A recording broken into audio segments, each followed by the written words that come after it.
All right, this is Kyle, and I'm going to be working on building in this series of videos a Game Boy Zero.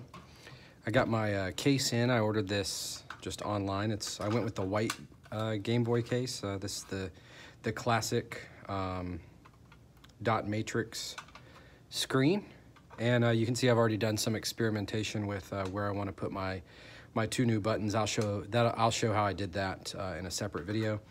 But this is pretty cheap online, and I went with the white one. I was thinking I was going to do black buttons and then some black shoulder buttons on the back, just to kind of give it a nice black and white kind of design. But I think I'm going to try something a little different. It came with a set of buttons. So you got like the classic burgundy buttons and the start and then the power switch and all that. And then I ordered some extras because I knew I wanted to do shoulders, and so these are black buttons. And this was another set of black buttons, but if you look at this closely, and I'll open this up, and again, I'll show this in another video, I'm a big PlayStation fan, so I took apart one of my old PlayStation 2, PlayStation 2 controller, and got the triangle, X, and square and circle buttons. And I'm thinking, with these have a slightly different brackets to keep them from spinning, so I have to modify this a little bit. But I think that will be super neat to have the 4 buttons, but then to have the PlayStation style buttons there, kind of like that. I think that would be really neat. I'm going to try that. They're a little small, but we'll see if we can get them to work. So I'm going to do that later. Today, though, I want to... Oh, I guess I should show you this. This is the controller or button PCB, but this is not the all-in-one board that you can get various places like Helder and things like that on Sudomod. This is just your regular one, and we'll see if we can make this work. It'll mean I'll have to add a few more pieces to it, but I've never done it before, so we'll just try it. You can kind of see how that will go in there. So that's the button PCB. And then we've got the heart of it all, the Raspberry Pi Zero W. So here's that, which is super cool. I haven't tested this one out. As soon as I get the screen ready to go, I'll test this out. So that's awesome. $10, can't beat it. And so there's that. That's the the Raspberry Pi. But in this video, we're gonna move all this kind of aside. In this video, this is just a backup screen that I got, and I've seen this in a number of videos. I've opened this up to look at it, but I haven't done anything to it. So this is one of the recommended screens, and I'm going to take this apart and use this as my monitor for the Game Boy Zero. So we'll leave that on, I guess, and we're just going to kind of jump right into this. It's going to be trial and error. But we're going to take this apart and see what we have inside.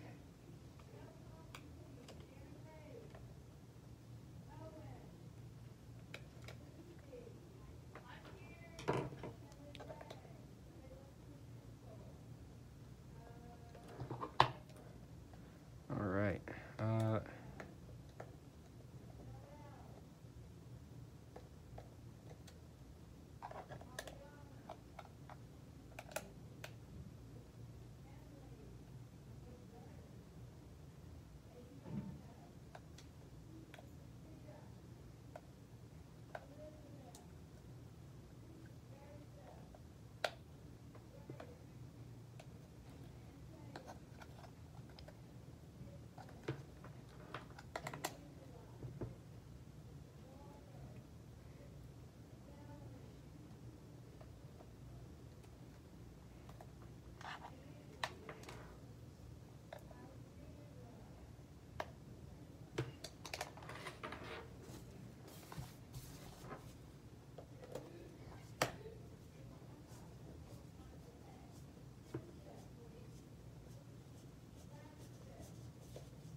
All right, so that just popped out real easy.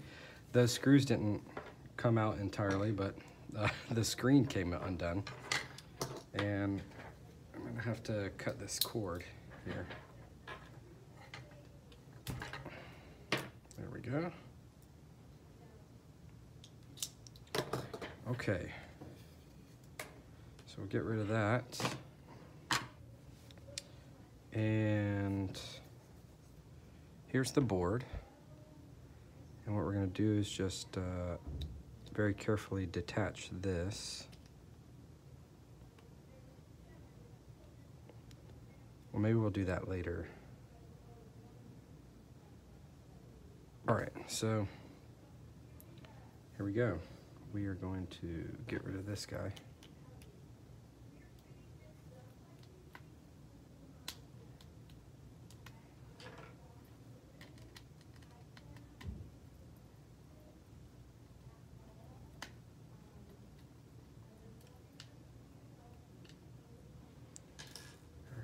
That.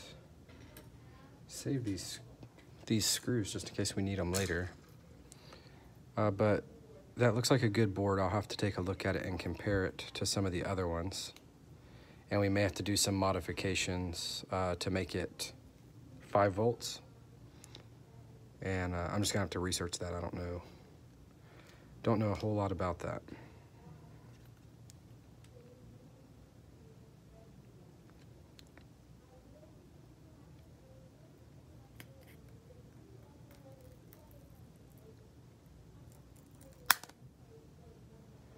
There we go. That came off extremely easy compared to some of the videos that I've seen where it had a lot of double stick tape. But this seemed to get off real easy. So that will be my screen for the Game Boy case after I modify the case. And it will go right here. And you can see kinda that's gonna be a really good size for this Game Boy Zero. Of course, it'll be under here. But there we go, and I'll experiment around with what I need to do with this board. I'll have to read up and watch what I need to do there. And then this will attach to the Pi, and then we'll test to make sure that our Raspberry Pi is working. But that was incredibly easy, a lot easier than expected.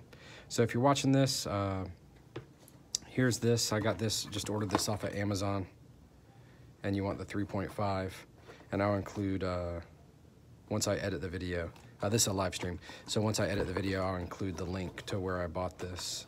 I don't know, here's the, that was so easy. I'm happy about that. There's the barcode if you need that. All right, so there you go. Step 1 for me is done. No problem. Tune in for more of this series as I continue through the adventure of building my very first Game Boy Zero. Thanks for watching.